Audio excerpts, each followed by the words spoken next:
And a warm welcome to you to Guitar Time with Aston. Now with closing time, we have an easy song that's a lot of fun to play. Let's talk about the strum. If we're counting 1, 2, 3, 4, that's the count. It's slow 4, which is not cut time. It's not 1, 2, 3, 4, 1, 2, 3, 4. It's 1, 2, 3, 4. That's the feel. We call that slow 4. So say we were doing one strum per beat in slow 4, it would be this. 1, 2, 3, 4.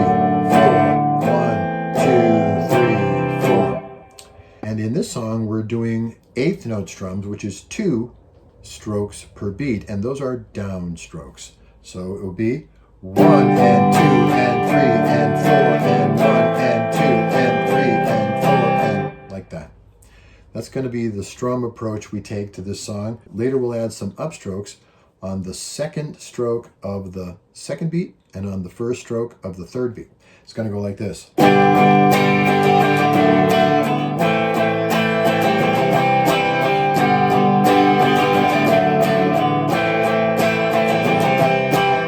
And that strum is going to work for the verses and the choruses in this song. Our chart for closing time is available on Music Notes. So for the chords, we're talking G, D, A minor, and C. So normally we would play G fingers 2, 3, 4 with the first finger free. We would play D with fingers 1, 2, 3 with the fourth finger free. In this song, we're going to play what I like to call Eagles chords. For more information on Eagles chords, make sure to check out my video, Eagles chords.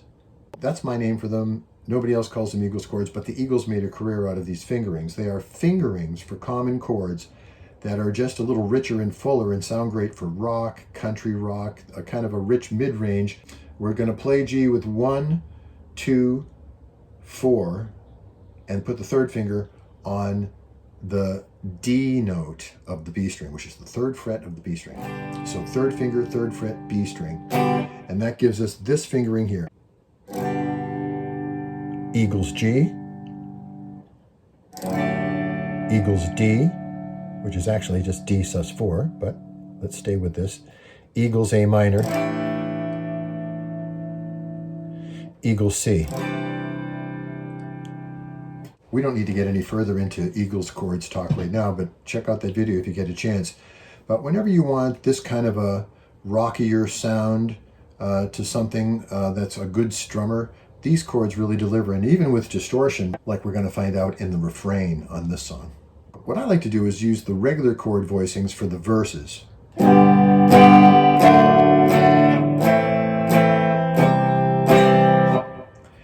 And then save the Eagles chords for the refrains. And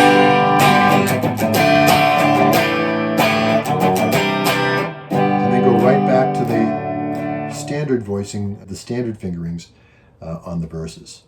It's just a nice contrast back and forth, and it keeps the song interesting. So you'll have regular G, regular D, regular A minor, and regular C. And you'll have Eagles G, Eagles D, Eagles A minor, and Eagles C. This will be a lot of fun, and you're going to use these Eagles chord shapes in lots and lots of songs. But don't let them become your default fingerings, because the standard fingerings are the default fingerings for a reason. Now we've got the chords worked out, let's get back to the strum. So here's the count as I mentioned earlier in the song. 1, 2, 3, 4. It's slow 4, 3, 4. We're going to do 2 downstrokes per beat. Closing time.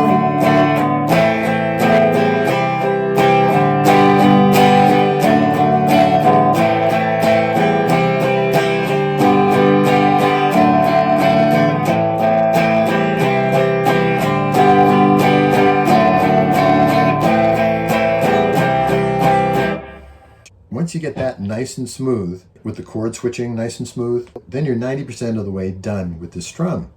So what we're going to do after you're nice and comfortable with the double downstroke, eighth note strum all the way through, where the upstrokes actually take place in this song is on the second half of the second beat and the first half of the third beat. So 1, 2, 3, 4, 1, 2, 3, 4, 1, 2, 3, 4, 1, 2, 3, choruses are all going to go like this.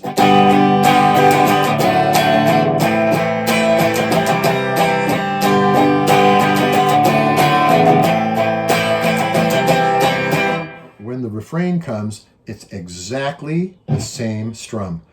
Absolutely the exact same strum, but we're going to crank the gain a little bit on the old volume knob, and we're going to use a little muting with the left hand to give more of a power chord punch to this. I'm doing that chukka chukka. But when I'm doing it, I'm muting this time with the left hand. So we're going G, G, chukka chukka, D, A minor, chukka chukka, C. Goes like this.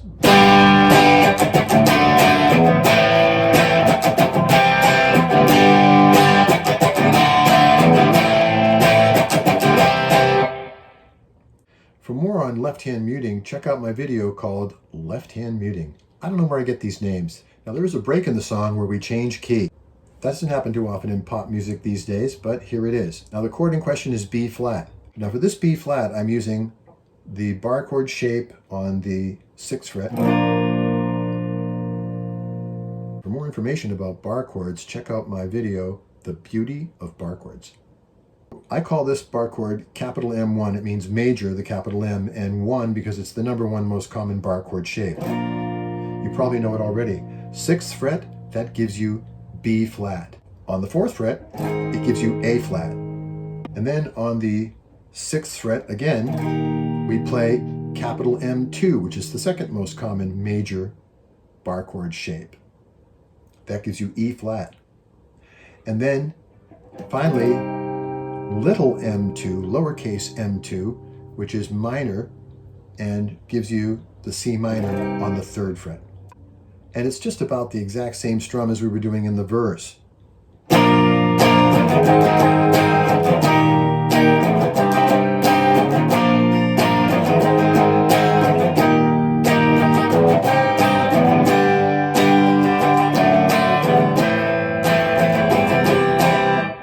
Break right back into the key of G.